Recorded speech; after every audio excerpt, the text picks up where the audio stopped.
అందమైన చర్మ సౌందర్యం మీ సొంతం. Second aqua radiance deep cleansing gel.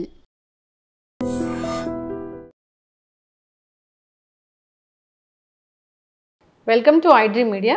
So జనరల్గా బాడీ అంతా సన్నగా ఉన్నా కానీ చాలా మందిలో పొట్ట మాత్రం పెద్దదిగా ఉంటుంది. ఈ పొట్ట తగ్గాలంటే చాలామంది బ్రేక్ఫాస్ట్ మానేస్తూ ఉంటారు. నిజంగానే బ్రేక్ఫాస్ట్ మానేస్తే పొట్ట తగ్గిపోతుందా? పొట్ట తగ్గడానికి ఇంకేదైనా సులువైన మార్గాలు ఉన్నాయా? పూర్తి వివరాలు తెలుసుకుందాం. మనతో పాటు ఉన్నారు ప్రముఖ pulmonologist and critical care specialist doctor Ravindra గారు. డాక్టర్ గారు నమస్తే. నమస్తే. డాక్టర్స్ చెప్తారేంటంటే పొట్ట చుట్టూ ఉన్న కొవ్వు విజరల్ ఫ్యాట్, అది visceral fat, ట్రంకల్ fat are visceral fat, అది చాలా డేంజర్. దానివల్లే అనర్థాలు జరుగుతున్నాయి, అనారోగ్య సమస్యలు వస్తున్నాయని. జనరల్గా ఎవరిని చూసినా కానీ ఎంతో కొంత పొట్ట ఉంటుంది కదా డాక్టర్ గారు. ఫ్లాట్ బెల్లీ అనేది అసలు ఎట్లా ఉంటుంది అసలు? అంటే వాళ్ళ లైఫ్ స్టైల్ని బట్టి ఉంటుంది. యాక్చువల్గా ఏంటంటే దాన్ని పొట్ట ఉండటం అనేది ఆ రేషియోని బట్టి, అంటే వేస్ట్ నీ ratio and waste chest ratio, ఇలా డిఫరెంట్ రేషియోస్లో, ఆ రేషియోస్లో ఈ పొట్ట ఎక్కువ ఉండటం వల్ల రేషియో ఎక్కువైతే వాళ్ళకి ఈ లైఫ్ స్టైల్ డిసీజెస్ వచ్చే ఛాన్స్, లైక్ ఒబేసిటీ రావటం కానీ, లేదా కార్డియాక్ ప్రాబ్లమ్స్ రావటం కానీ, లేదా సడన్ కార్డియాక్ అరెస్ట్ అవ్వటం కానీ, లేదా అదర్ ప్రాబ్లమ్ మోర్టాలిటీ, ఈ హెల్త్ ఇష్యూస్ రావటం కానీ, ఇలాంటివి ఎక్కువగా వాళ్ళకి ఉంటాయి. అలానే ఓన్లీ పొట్ట అని కాదు, ఒబేసిటీ అంటే ఓవరాల్ ఒబేసిటీ వలన నియర్లీ లైఫ్ ఎక్స్పెక్టెన్సీ అనేది ఒబేసిటీ లేని వాళ్ళతో పోల్చుకుంటే తక్కువ ఉంటుంది వాళ్ళకి, ఒబేసిటీ ఉన్న వాళ్ళకి. సో వాళ్ళు తక్కువ కాలం బతుకుతారు. సో హెల్త్ కాంప్లికేషన్స్ రావటం అనేది బరువు ఎక్కువైపోవటం వలన ఈ కార్డియాక్ ప్రాబ్లమ్స్, వాస్కులర్ అంటే ఈ వెజల్ ప్లేక్ ఫార్మేషన్స్ కానీ, లేదా జాయింట్ మీద లోడ్ పడి జాయింట్స్ అరిగిపోవటం కానీ, లేదా క్యాన్సర్స్ ఎక్కువగా రావటం కానీ, ఇలాంటి ప్రాబ్లమ్స్ అనేది ఒబేసిటీ, ఫ్యాట్ అక్యుములేషన్ ఎక్కువగా ఉన్న వాళ్ళకి ఈ వస్తూ ఉంటుంది. అయితే ఈ తగ్గడానికి అయితే ఒకప్పుడు ఈ కాన్సెప్ట్స్ అన్నీ ఏంటంటే ఎప్పటికప్పుడు మనము కరెక్ట్ చేసుకుంటున్నాం.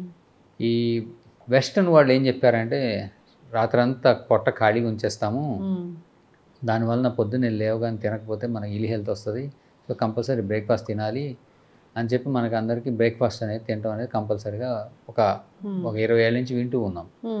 సో దానివల్ల ఏం చెప్పారంటే ఈ ఓల్డ్ ఇండియన్ ట్రెడిషన్ మెథడ్స్ ఏవైతే కొన్ని ఫాలో అవుతారో అవన్నీ చెత్త, తప్పు, మంచిది కాదు అని చెప్పేసి వాళ్ళు మన ప్రచారం అయితే చేయడం జరిగింది. అందులో పార్ట్లోనే మనం ఆయిల్స్, నూనెలు వాడటం వలన ఈ హార్ట్ ప్రాబ్లమ్స్ ఎక్కువ వస్తాయి, సో ఈ ఫలానా ఆయిలే వాడాలి, ఈ ఆయిల్ వాడటం వలన హార్ట్ ప్రాబ్లమ్స్ తక్కువ వస్తాయి అని. సో అలా సంవత్సరాల తరబడి, డెకేడ్స్ తరబడి మన వాళ్ళు ఒకే రకమైన ఆయిల్ వాడటం స్టార్ట్ చేశారు. దానివల్ల అదర్ ప్రాబ్లమ్స్ రావడం స్టార్ట్ అయినాయి.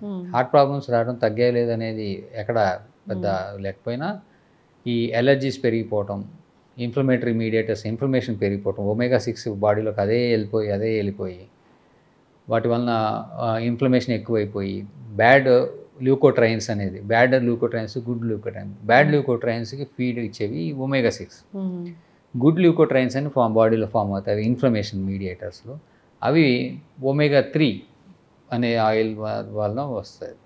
సో వీటి బ్యాలెన్స్ అనేది బాడీలో లేకపోయి 1:1 రేషియోలో ఉండాల్సింది 1:20, 1:18 అయిపోయింది ఇండియాలో.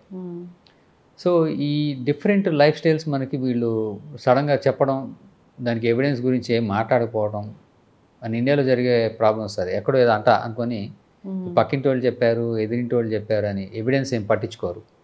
ఈ అనాథరైజ్డ్, అనాక్డోటల్ ఇన్ఫర్మేషన్ పట్టుకొని ఫాలో అయిపోయి అట్లా చేయడం వలన మనకి ఎక్కువ నష్టాలు వస్తున్నాయి. సో ఇందులో పాటుగానే అసలు బ్రేక్ఫాస్ట్ చేయకపోతే మంచిది కాదు అని చెప్పి వాళ్ళు డిసైడ్ చేసేసి వాడిని వదిలేశారు.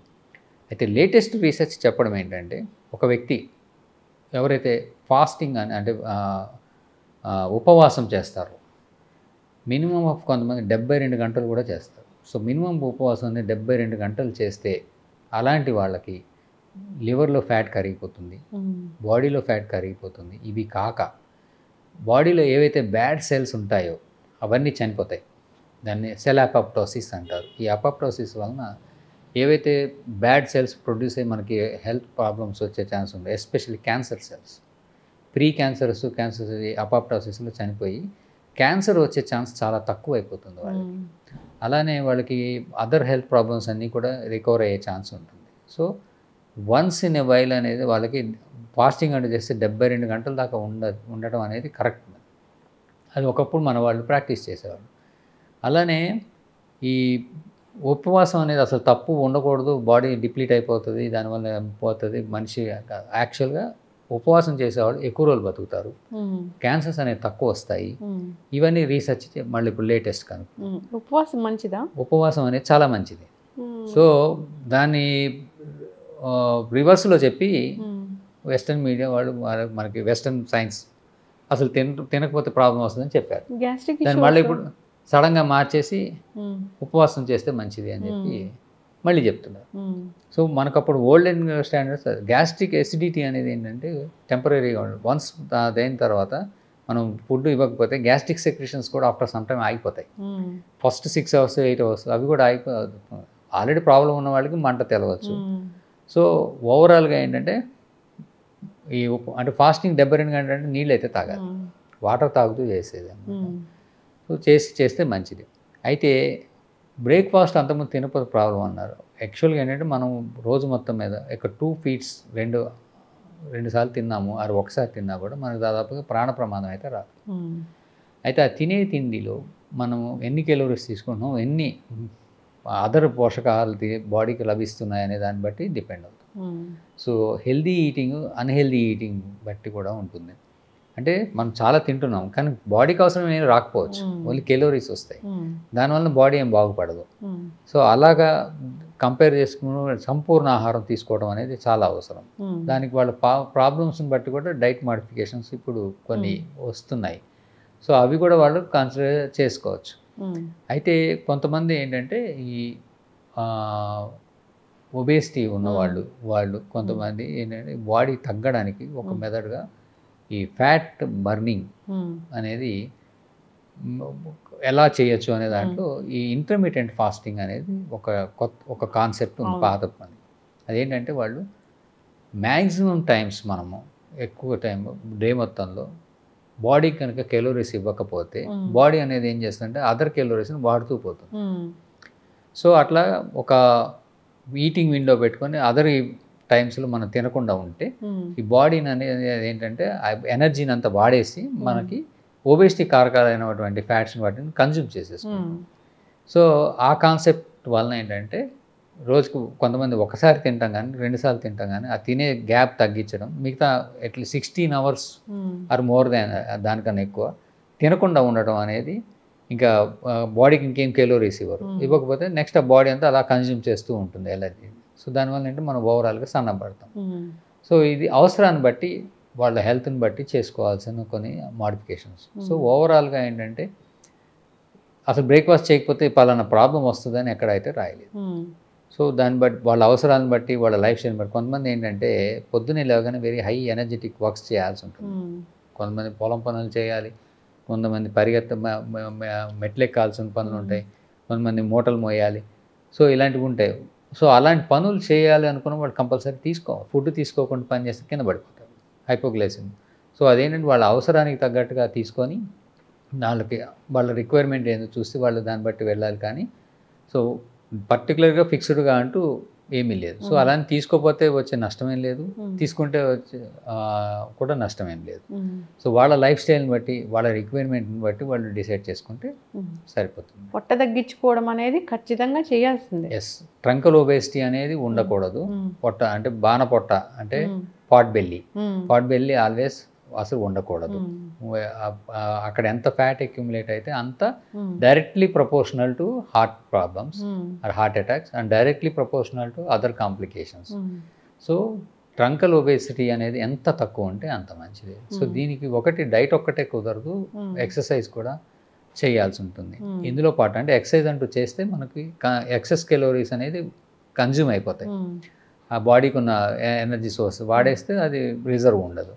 సో ఒకటి ఏంటంటే ఎక్సెస్గా బాడీకి కెలోరీస్ ఇవ్వకుండా మనం ఖర్చు పెడుతూ ఉంటే అవి తగ్గిపోయే ఛాన్స్ ఉంటుంది. 2 ఎక్సర్సైజ్ లాంటివి చేస్తే మనకు బాడీ వాడుతుంది కాబట్టి మనకు అది ఫ్యాట్స్ అవి అక్యుములేట్ లేకుండా ఉంటాయి. సో పాట్ బెల్లీ అనేది అసలు ఎప్పుడు యాక్సెప్టబుల్ కాదు. సో దానికి సాధ్యమైనంత వరకు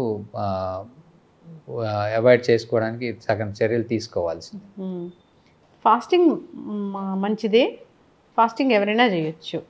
షుగర్ పేషెంట్స్ అయితే షుగర్ పేషెంట్స్ ఫాస్టింగ్ చేయడం అనేది రిస్కీ. అవును, అది వాళ్ళకి ఎందుకంటే ట్యాబ్లెట్స్ వేస్తుంటారు, ఒకసారి ట్యాబ్లెట్ వేస్తే 24 hours పనిచేస్తాయి కాబట్టి జనరల్లీ వాళ్ళకి మాత్రం రికమెండెడ్ కాదు.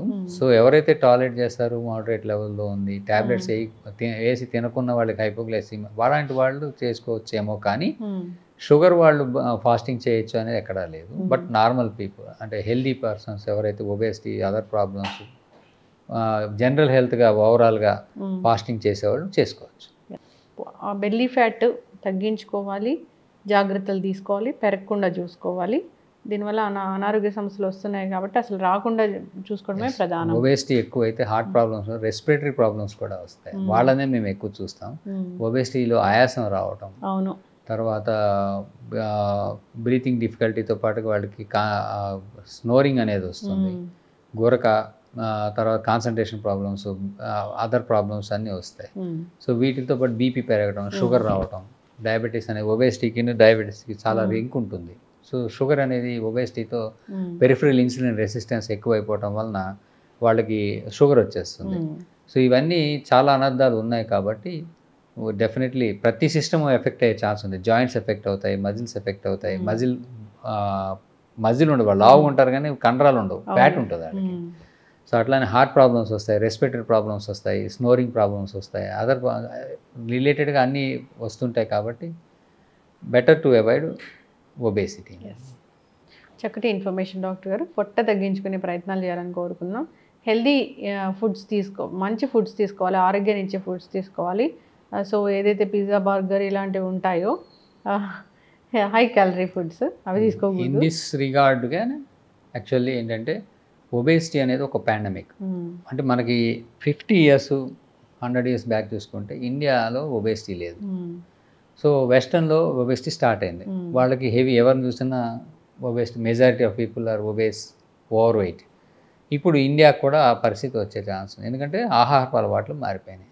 ఇన్ దిస్ రిగార్డే గవర్నమెంట్ ఏంటంటే ఈట్ రైట్ అనే కాన్సెప్ట్ని తీసుకొస్తున్నాయి. అందులోనే ఈ హై స్వీట్ ఉండే జిలేబీలు, సమోసాలు, బేకరీ ఫుడ్స్, పిజ్జాలు, బర్గర్స్ ఇలాంటివి తినటం వలన కెలోరీస్ వస్తాయి కానీ ఒబేసిటీ వస్తుంది. దాన్ని అవాయిడ్ చేయడం కోసం, అలానే న్యూట్రిషనల్ డెఫిషియన్సీస్ కరెక్ట్ చేయడం కోసం ఒక క్యాంపెయిన్ అయితే ఈ ఫుడ్ అండ్ న్యూట్రిషన్ వాళ్ళు చేస్తున్నారు. సో అది డెఫినెట్లీ నేషనల్ హెల్త్ పాలసీలో వాళ్ళు చెప్తున్నారు. మనం అది కూడా కన్సిడర్ చేసి ఫాలో అవుతే మంచిది. చక్కటి ఇన్ఫర్మేషన్ డాక్టర్ గారు, ధన్యవాదాలు.